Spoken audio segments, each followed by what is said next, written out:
আসসালামু আলাইকুম রহমতুল্লাহি ওয়াবারাকাতুহু।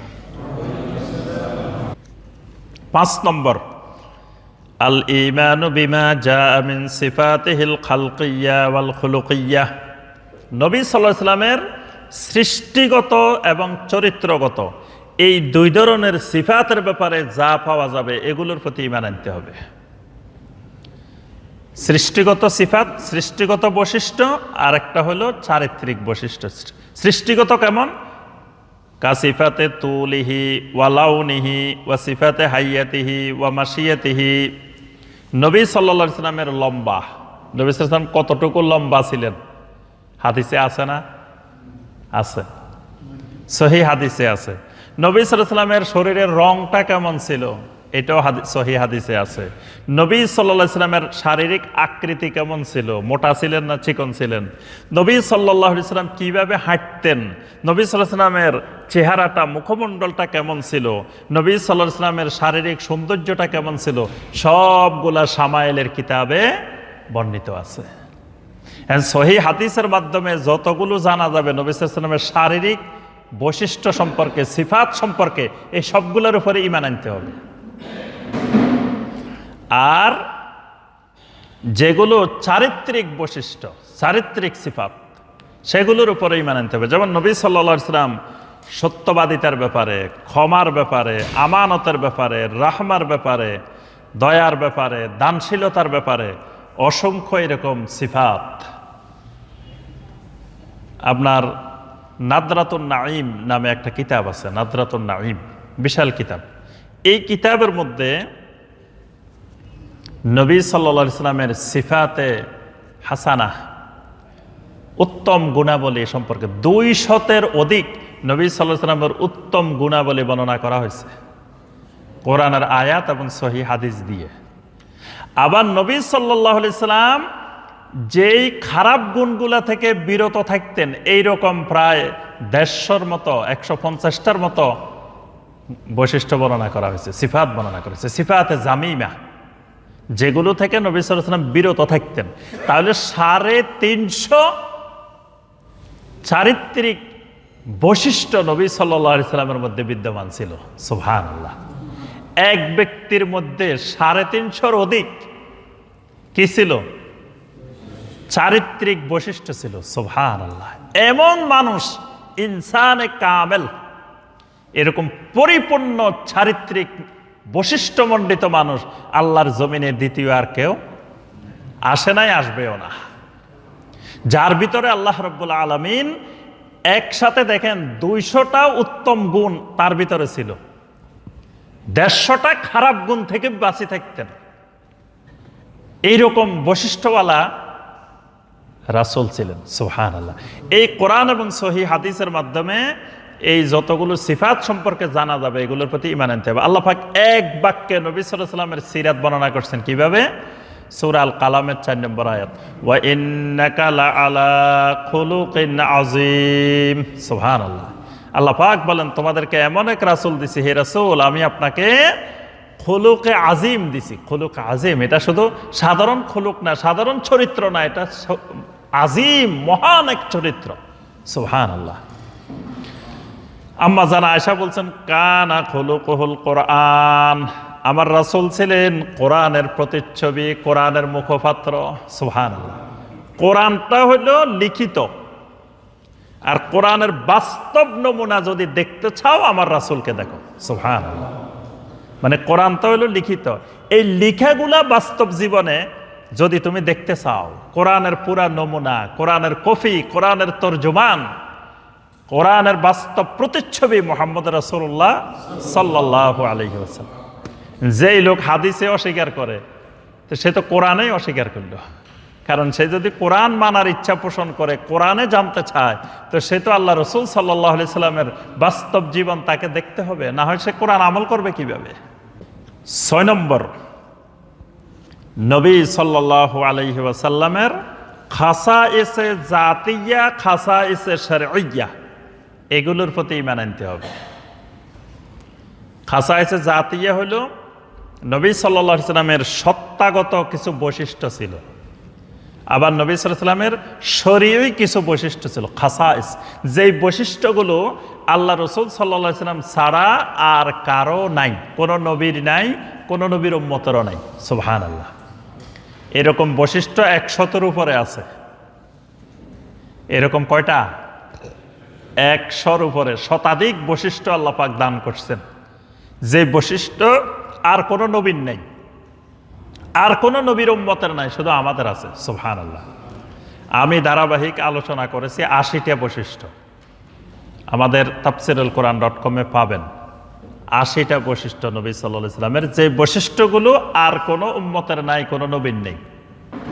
এরকম শতাধিক বৈশিষ্ট্য আছে আল্লাহ রাসূল সাল্লাল্লাহু আলাইহি ওয়াসাল্লামের। এই বৈশিষ্ট্যগুলো দুই ধরনের, একটা হলো খাসায়েসে জাতিয়া, আর একটা হলো খাসায়েসে শারঈয়া। খাসায়েসে জাতিয়া যেমন আল্লাহ রাসূল সাল্লাল্লাহু আলাইহি ওয়াসাল্লাম ঘুমাইলে 2 চোখ ঘুমাইতো, অন্তর ঘুমাইতো না, কাল্ব ঘুমাইতো না। সুবহানাল্লাহ। আমরা ঘুমাইলে আমাদের চোখও ঘুমায়, কাল্বও ঘুমায়, কিন্তু নবী সাল্লাল্লাহু আলাইহি ওয়াসাল্লামের চোখ ঘুমাইতো কিন্তু কাল্ব জাগ্রত থাকতো, কাল্ব ঘুমাইতো না।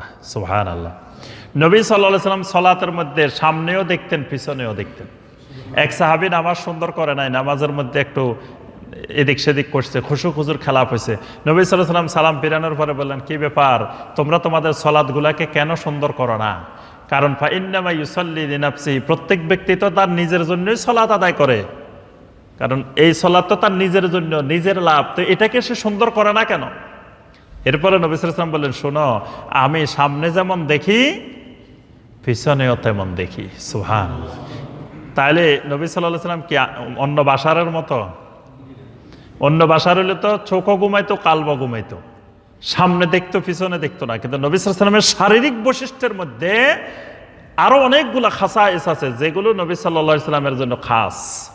নবী সাল্লাল্লাহু আলাইহি ওয়াসাল্লাম সামনেও দেখতেন সালাতের মধ্যে, তবে সালাতের বাহিরে কোনো বর্ণনায় আসে নাই। যে riwayatগুলো আসছে সবগুলো সালাতের ভিতরে।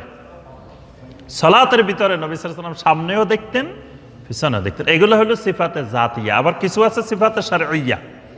সিফাতে শারঈয়া কেমন? নবী সাল্লাল্লাহু আলাইহি ওয়াসাল্লাম ওফাতের পরে তার সম্পত্তি বন্টন হবে না।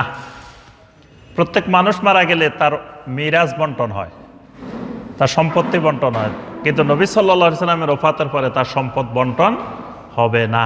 নবীদের কোনো ওয়ারিস হবে না, সম্পদের ওয়ারিস হবে না, এলেমের ওয়ারিস হবে। এলেমের ওয়ারিস কারা? ওলামা। ওলামারা হলো এলমের ওয়ারিস। কিন্তু নবী সাল্লাল্লাহু আলাইহি ওয়াসাল্লামের সম্পদের কোনো ওয়ারিস থাকবে না। তারপরে নবী সাল্লাল্লাহু আলাইহি ওয়াসাল্লামের স্ত্রীদেরকে নবী সাল্লাল্লাহু আলাইহি ওয়াসাল্লামের পরে কেউ বিয়ে করতে পারবে না। নবী সাল্লাল্লাহু আলাইহি ওয়াসাল্লামের স্ত্রীরা উম্মতের মা, উম্মতের মা হিসাবে আল্লাহ পাক ঘোষণা দিয়ে দিয়েছেন, ওয়া আজওয়াজুহু উম্মাহাতুহুম। এগুলা হলো নবী সাল্লাল্লাহু আলাইহি ওয়াসাল্লামের খাসায়েসে শারঈয়া, শরঈ বৈশিষ্ট্য। এইগুলোর প্রতি ঈমান আনতে হবে। 7 নম্বর বৈশিষ্ট্য, 7 নম্বর ঈমানের আবশ্যিক বিষয়, আল ঈমানু বিমা জাআ মিন দালাইল নবুওয়াতিহি। নবী সাল্লাল্লাহু আলাইহি ওয়াসাল্লামের নবুওয়াতের যত দলিল প্রমাণ আছে এগুলোর প্রতি ঈমান আনতে হবে। নবুওয়াতের দলিল প্রমাণ কি? আল্লাহ রাব্বুল আলামিনকে, আল্লাহর তাওহীদকে বিশ্বাস করার জন্য আল্লাহ পাক অসংখ্য দলিল প্রমাণ রেখেছেন। মানুষ চোখ খুললেই বিভিন্ন মাধ্যমে জানতে পারবে যে আল্লাহ রাব্বুল আলামিন একক। এটা জানার জন্য আল্লাহ পাক অসংখ্য মাধ্যম চারিদিকে আল্লাহ পাক ছড়িয়ে রেখেছেন। একজন আল্লাহর বান্দা শুধু তাকালে আল্লাহকে খুঁজে পাবে, তার নিজের দিকে তাকাইলেও আল্লাহকে খুঁজে পাবে। আল্লাহ বলছেন, ওয়াফি আনফুসিকুম আফালা তুবসিরুন, তোমার ভিতরেই তো আমাকে খুঁজে পাবা, আমার তাওহীদ খুঁজে পাবা, তুমি কি বুঝো না? এটা দিয়ে আবার অনেকে বানাইছে আল্লাহ তো মানুষের ভিতরেই আছে।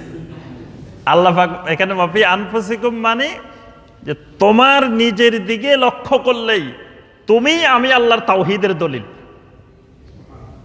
মানে প্রত্যেকটা মানুষ, এক একটা মানুষ আল্লাহ পাকের তাওহীদের এক একটা দলিল। আল্লাহকে চিনতে পারবে, আল্লাহকে খুঁজে পাবে। অর্থাৎ এই পৃথিবীর যত মাখলুক আছে, যত আয়াত আছে, দিন রাত্রি, চন্দ্র সূর্য, গাছপালা, যেদিকে সে তাকাক, উপরে তাকাক, নিচে তাকাক, ডানে তাকাক, বামে তাকাক, অসংখ্য আল্লাহ পাকের তাওহীদের দালাইল খুঁজে পাবে। ঠিক আল্লাহ রাব্বুল আলামিন একজন রাসূলকে যখন পৃথিবীতে পাঠান, তো মানুষ বুঝবে কিভাবে উনি যে আল্লাহ রাসূল? মানুষ যাতে সহজেই বুঝতে পারে, সহজেই চিনতে পারে উনি আল্লাহ রসুল। এই জন্য রাসূল সাল্লাল্লাহু আলাইহি ওয়াসাল্লামকে চেনার জন্য আল্লাহ পাক অনেকগুলো দলিল প্রমাণ দিয়ে দিয়েছেন। এই দলিলগুলো দেখলেই মানুষ বুঝতে পারবে যে উনি আল্লাহ রসুল। নবী সাল্লাল্লাহু আলাইহি ওয়াসাল্লামের অনেকগুলো দলিল আছে। একটা দলিল হলো পূর্বেকার সমস্ত আসমানি কিতাবে নবী সাল্লাল্লাহু আলাইহি ওয়াসাল্লামের ব্যাপারে বর্ণনা আছে।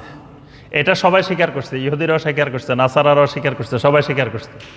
সব নবী বলছে আমার পরে একজন নবী আসবে, কিন্তু কোরআনে এই কথা নাই যে আমার পরে নবী আসবে, আছে? নেই।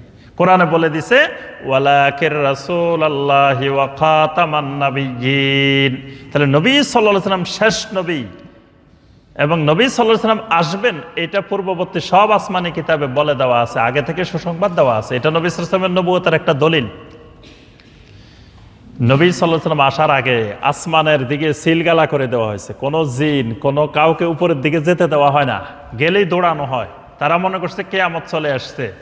জিনেরাই পরে বলছে যে আমরা মনে করছিলাম মনে হয় কিয়ামত এসে গেছে, পরে দেখি যে কিয়ামত না, আল্লাহ রাসূল সাল্লাল্লাহু আলাইহি ওয়াসাল্লাম আসবেন।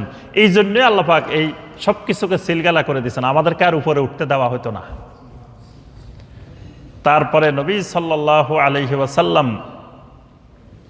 তিনি যে কিতাব আল্লাহ পাক তাকে দান করছেন কোরআন, কোরআনটা নবী সাল্লাল্লাহু আলাইহি ওয়াসাল্লামের নবুয়তের একটা বড় দলিল। এরকম আমাদের তাফসীরুল কোরআনে আমাদের আলোচনা পাইবেন 9টা দলিল, একটু বিস্তারিত আমরা আলোচনা করেছি। এরকম নবী সাল্লাল্লাহু আলাইহি ওয়াসাল্লামের অনেকগুলো নবুয়তের দলিল আছে। এই দলিলগুলোর উপরে ঈমান আনতে হবে, এটা একটা আবশ্যিক বিষয়।